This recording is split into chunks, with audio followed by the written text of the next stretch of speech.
Ini skenario Allah yang luar biasa, yang nggak bisa dibantah oleh siapapun. Tetapi diskursus tentang pembebasan dan pencerahan tetap harus dilakukan. Meskipun ibaratnya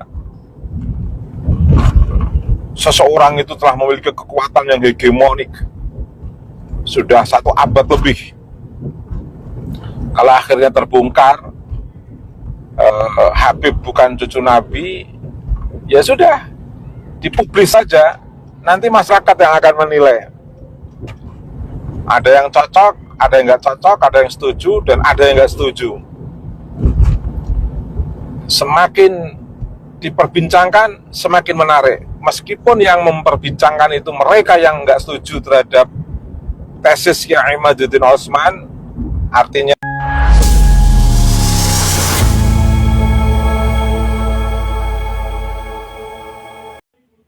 Assalamualaikum warahmatullahi wabarakatuh.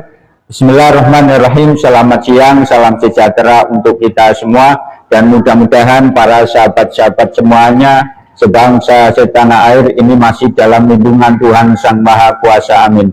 Para sahabat semuanya, sekali lagi mudah-mudahan Gus Auzi Bojonegoro ini segala amal kebaikannya diterima oleh Allah Subhanahu wa Ta'ala, segala kesalahan dosa diampuni oleh Allah Subhanahu wa Ta'ala, dan mudah-mudahan Gus Auzi Bojonegoro ini wafat dalam keadaan husnul khotimah. Amin. Para sahabat semuanya dimanapun Anda berada, kita tahu bahwa Gus Auzi Bojonegoro ini adalah termasuk salah satu pembela nasabnya Ba'alwi, bahkan sampai kekehnya membela nasabnya Khan Ba'alwi. Beberapa bulan yang lalu Gus Auzi Bojonegoro ini berani bermain-main mubahalah dengan Al-Quran sekaligus melaknat Kyai Haji Imaduddin Utsman Al-Bantani. Dan yang paling miris adalah pada momen proses pemakaman dan tahlil beliau dikonfirmasi oleh Kyai Muharrar, orang yang pertama kali menginformasikan bahwa Gus Auzi ini wafat. Di dalam channel Facebooknya, Kyai Muharrar menginformasikan bahwa tidak ada satupun Habib yang hadir di pemakaman dan tahlil Gus Auzi. Itu langsung dikonfirmasi oleh Kyai Muharrar di akun Facebooknya. Dan bahkan ketika proses pemakaman juga tidak terlihat orang yang biasanya pakai gamis, pakai udeng-udeng, ya, dan di tahlilan maksud saya, dan di tahlilan di rumah Gus Auzi ini juga nampak sepi, ya. Di situ ada Kyai Muharrar juga. Padahal selama ini yang membela nasabnya Ba'alwi itu siapa? Gus Auzi.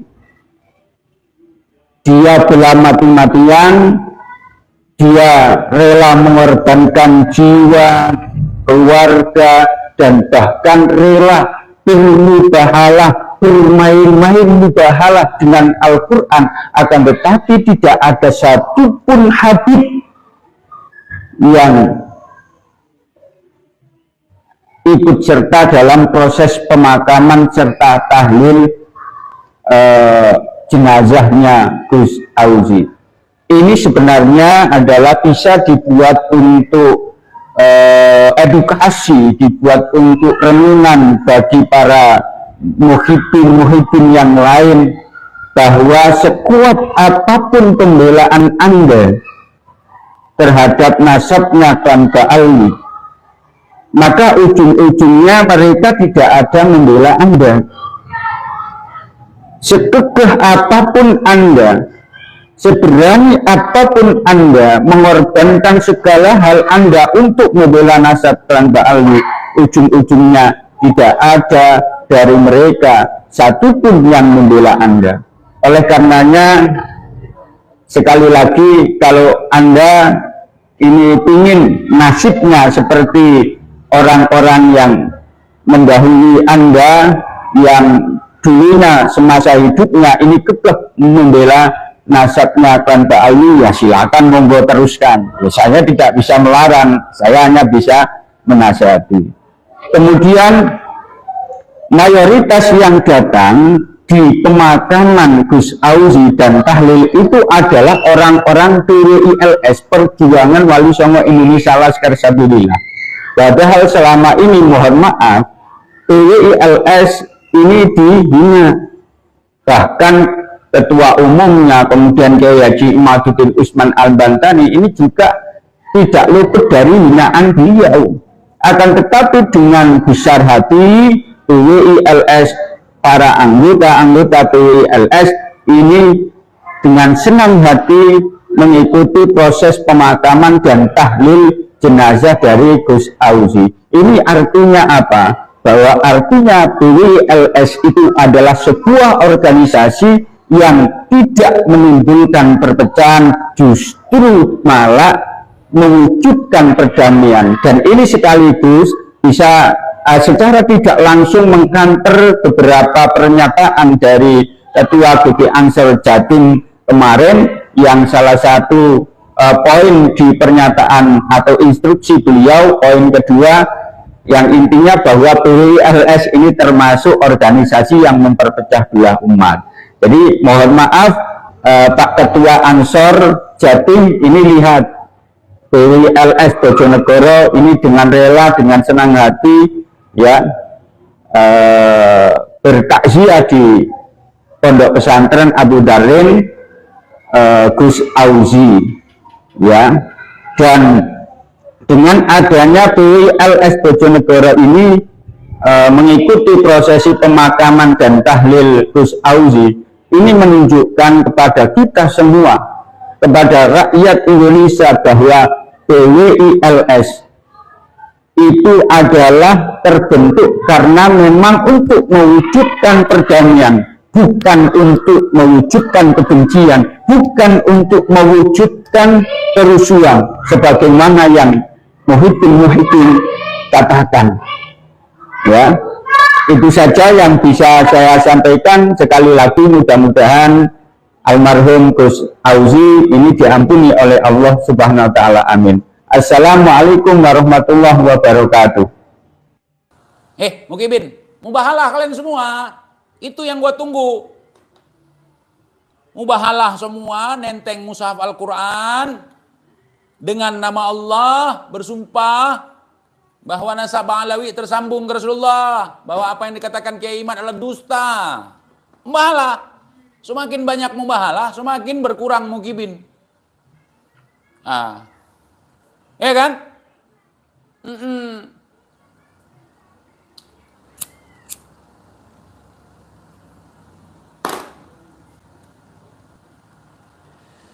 Dari awal ku ingatkan kalian, tolong Beb, jangan cerita khurafat, jangan cerita berlebihan kepada datuk kalian. Nanti datuk kalian jadi fitnah, difitnah orang. Boro-boro difitnah orang, malah dicari tahu sama orang-orang yang mengerti tentang sejarah, tentang kitab-kitab. Salah satunya adalah Kiai Imad sebagai pemicu. Ternyata nol besar sekali, lebih besar dari perutnya si Rizik, lebih besar dari kepalanya si Taufik. Bacot aja kalian gedein.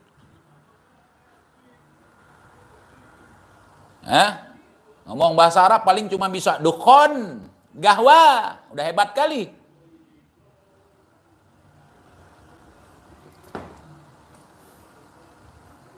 Said di Aceh jarang kita lihat seperti itu. Kalau ngomong bahasa Arab ya bahasa Arab, kalau ngomong bahasa Indonesia ya bahasa Indonesia, kalau ngomong bahasa Aceh ya bahasa Aceh. Kupi tetap kupi, jeb kupi ngabe pungo. Pi yang rukuk hana dukon. Dugo, nah. Ayo Kibin yang mabuk jigong mau mubahalah silakan. Ikuti jejak Imam Jumbo kalian itu. Nah, Imamul Akbar, Imamul Ummah.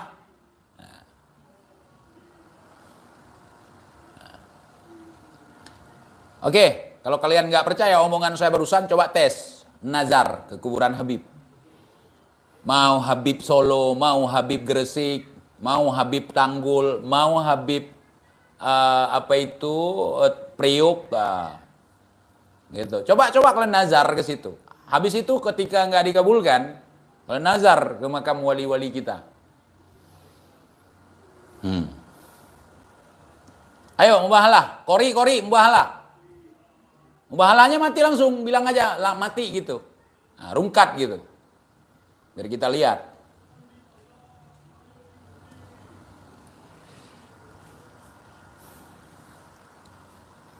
Dulu Pak Rizik, si cebol itu mubahalah karena kasus Apem Firza. Kasus chat mesum kamar mandi. Dia menyelamatkan diri. Kalian ikut-ikutan. Akhirnya kan hancur.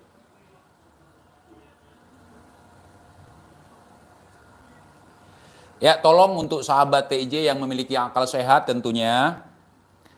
Untuk Gus Auzi Muhaimin ini, kita doakan supaya husnul khatimah. Walaupun beliau meyakini bahwa pertolongan Al-Imam Faqihil Muqaddam akan senantiasa membantu beliau nanti di alam barzah, tetapi karena kita berakidah berbeda dengan beliau, ya kan? Nah, mungkin dan pasti tidak akan ditolong oleh Al-Imam Faqihil Muqaddam. Faqihil Muqaddam setelah mati beliau itu 2 kali datang kemari. Secara mimpi sekali bertemu dengan saya, ya kan? Secara yaqdatan, secara nyata juga hadir bertemu dengan saya. Beliau mengatakan bahwa beliau tidak pernah mengusir malaikat mungkar nangkir. Beliau tidak ada kemampuan ke situ. Itu hanya propaganda yang dilakukan oleh mereka, melebih-lebihkan omongan di dalam menghegemoni masyarakat, khususnya umat Islam yang ada di Indonesia, supaya mereka terlihat hebat. Nah, jadi Al-Imam Faqihil Muqaddam itu bestinya TIJ. Jadi beliau tidak pernah mi'raj sehari 70 kali. Nah, kalau kalian nggak percaya Al-Imam Faqihil Muqaddam datang ke saya, besok saya akan buktikan, saya masukkan ke dalam botol. Ya, nah, saya masukkan ke dalam botol langsung. Kalau kalian tidak percaya. Kalau tidak percaya, tanya aja sama Faqih Muqaddam itu. Ente kenal nggak sama TIJ? Tanya aja. Itu kan dato ente. Dato ente panggil, tanya. Pernah ketemu nggak? Sahabatan nggak sama TIJ? Kalau ente nggak percaya, buktikan aja sendiri. Itu dato ente, lebih gampang datangnya. Nggak usah baca bakar menyan, nggak usah. Nah, itu kalau Anda tidak percaya, boleh tes sendiri. Alternatif kedua, kalau Anda tidak percaya Imam Faqihil Muqaddam bisa hadir di samping saya, tanya sama saya. Tanya sama saya boleh, tanya sama orangnya langsung. Nah.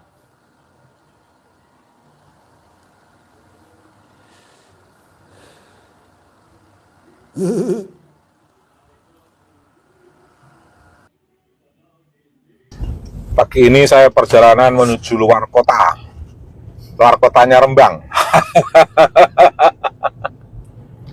Sama sahabat saya, saudara saya, Om Endro. Beliau heran, masih ada aja orang-orang yang menjadi muhibbin itu.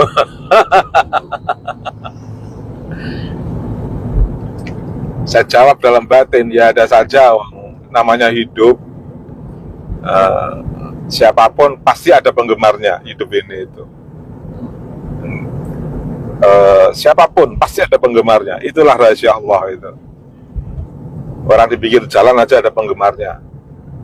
Apalagi Habib yang suka pidato di mimbar-mimbar itu, ya pasti ada penggemarnya. Orang gila aja ada penggemarnya. Siapapun ada penggemarnya. Dan itu salah satu bukti bahwa seluruh umat manusia ini itu dimuliakan Allah tanpa terkecuali. Semua bisa makan, semua memiliki harkat dan martabat, semua punya kesempatan untuk dicintai dan mencintai. Semua punya ruang-ruang yang indah, meskipun semuanya juga punya ruang-ruang yang menyedihkan. Tetapi setiap ada kesulitan pasti ada kemudahan. Ini skenario Allah yang luar biasa, yang nggak bisa dibantah oleh siapapun.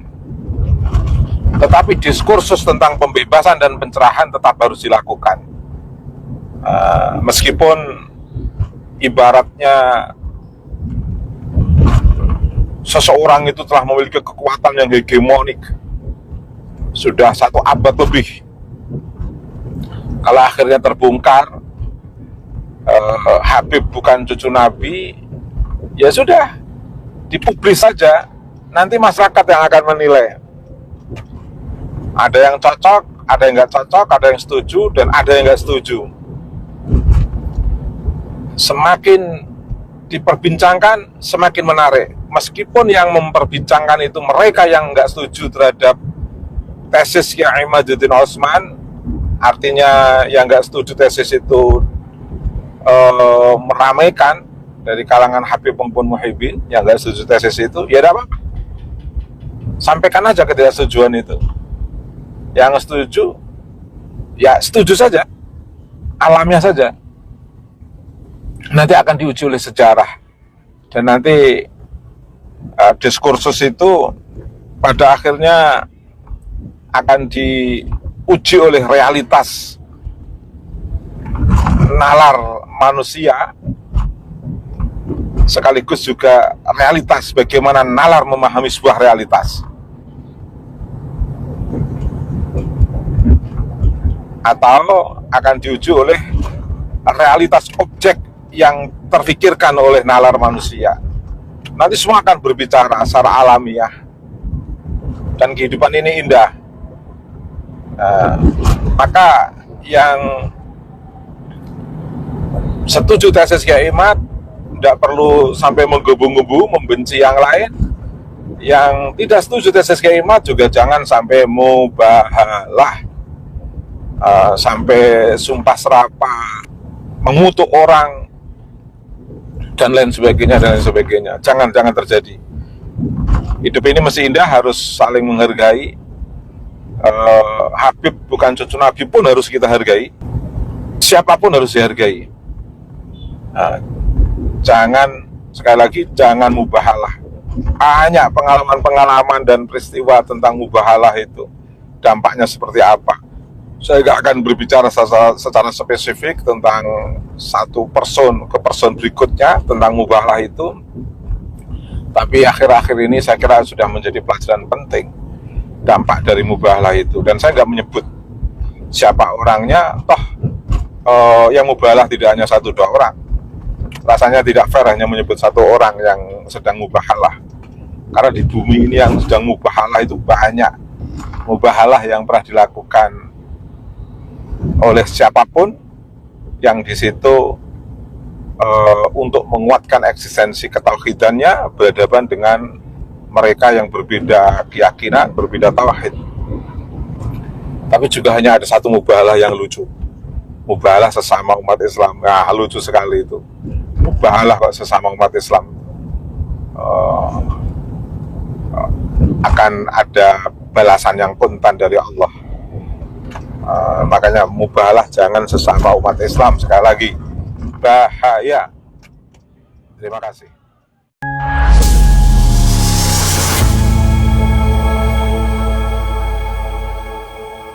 Itulah tadi kondisi dan suasana di mana rumah Gus Auzi, mulai dari penguburan sampai tahlilan, tidak ada Habib yang melayat untuk mendoakan Gus Auzi. Padahal Gus Auzi sampai mempertaruhkan nyawanya demi para kabib-kabib. Bagaimana menurut pendapat teman-teman semua? Silahkan lanjut di kolom komentar. Terima kasih selalu support Arman Al-Fatih.